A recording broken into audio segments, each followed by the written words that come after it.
Best circuits on earth, set in the Ardennes forest, Spa Francorchamps inspires and challenges in equal measure.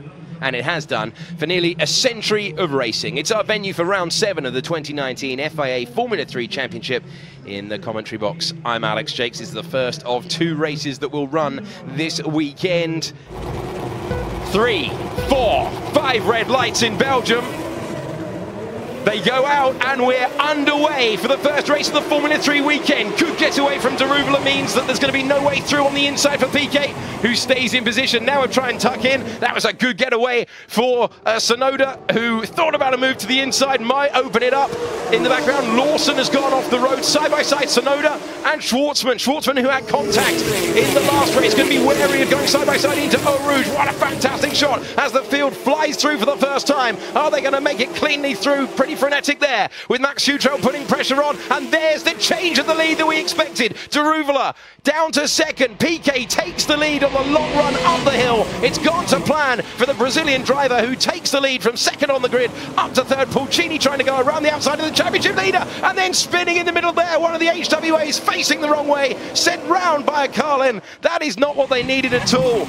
Always so easy. I think it was Logan Sargent in there, spinning round one of the HWAs side by side. Peroni now getting into the side of Devin and Di Francesco, and they lock together there as they both run wide and open the door for a flurry of cars to make their way through. Did that contact leave them locked together? Very chaotic opening lap of the race. It's Piquet ahead of Derouvela. Yellow flag in sector 2. Oh, Peroni's gone off into the wall. Alex Peroni off into the wall in the Campos. Good qualifying for him in the context of his season in 11th. Will we need a virtual safety car for that? I think we will. At the very least, you can see Di Francesco has damaged his front wing there in the blue Trident. Got a quick glance at that. The car who is now leading the train. But it's Piquet, Derouvela, Sonoda, Schwartzman, Pulcini, Di Francesco, who has suffered that issue with the front wing, which has allowed Lawson to get ahead.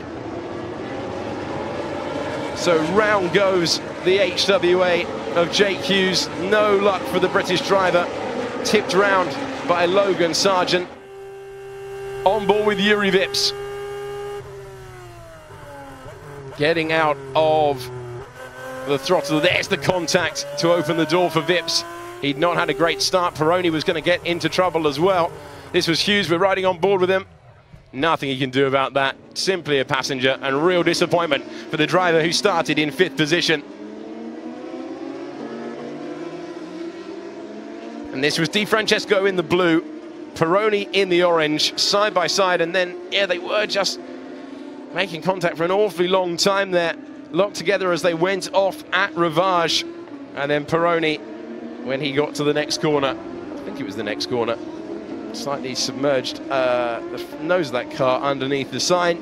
Good to see he's okay, but disappointment because he would have been eyeing up points.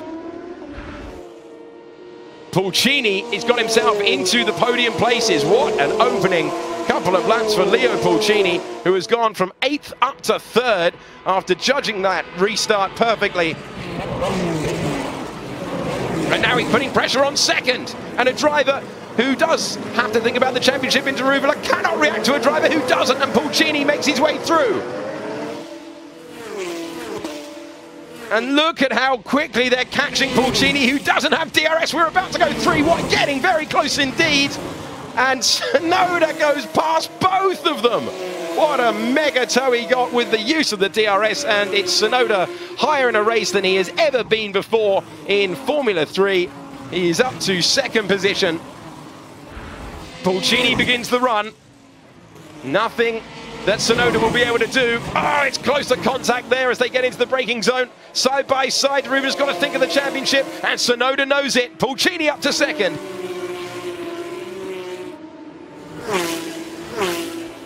So Futrell getting past the 3rd Red Bull back driver.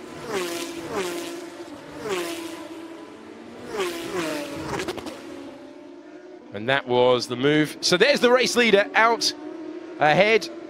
And is this a change of position for 2nd place?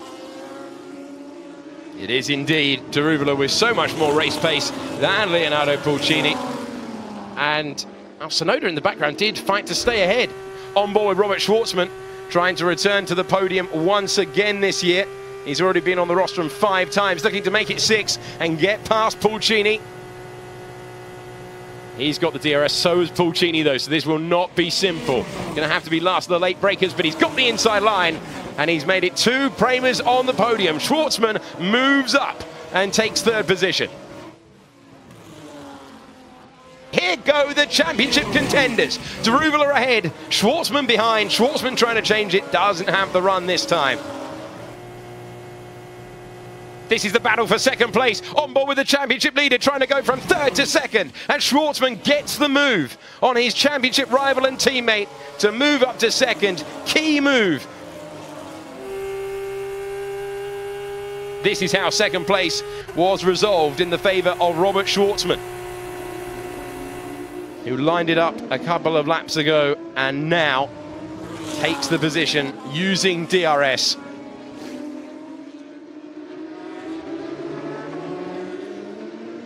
Oh! Contact coming onto the Kemmel straight. Fabio Scherer, who's made a few places up. Losing everything. I'm losing all the grip. So Pulcini not comfortable at all at the moment. We are on to the final lap of the race. Piquet with a 3.1 second lead over Schwartzman. The top 3 looks to be resolved. 4, 5, 6 and 7, not so much. Down into turn 1. Sonoda knows that there's no need to try and risk it into here. Vips is going to have DRS as well. Perfect lap for Vips, exactly where he needed to be. Is he too close to his teammate? Doesn't want to lose momentum going up the hill. Doesn't want to have to back out of the throttle, because if he backs out of the throttle, he's going to give an opportunity to Lundgaard behind. So it's keep it flat to the floor, take the tightest line through Radion that you dare, and then Pulcini, he's going to start the Kemmel straight in 4th. Where's he going to finish up? Oh, so close to contact. Either side. Hakkinen, Schumacher and Zonta all over again. Vips to the inside. Is he going to hit his teammate? Oh, Lundgaard trying to go past all of them. And race control are going to have another look at that. Vips gets the position, gets 4th place, and race control will have to review whether he did so fairly. But on track, it's Juri Vips who gets ahead of Lundgaard, who scampered over the corner there. And that was a late move. Look at this again.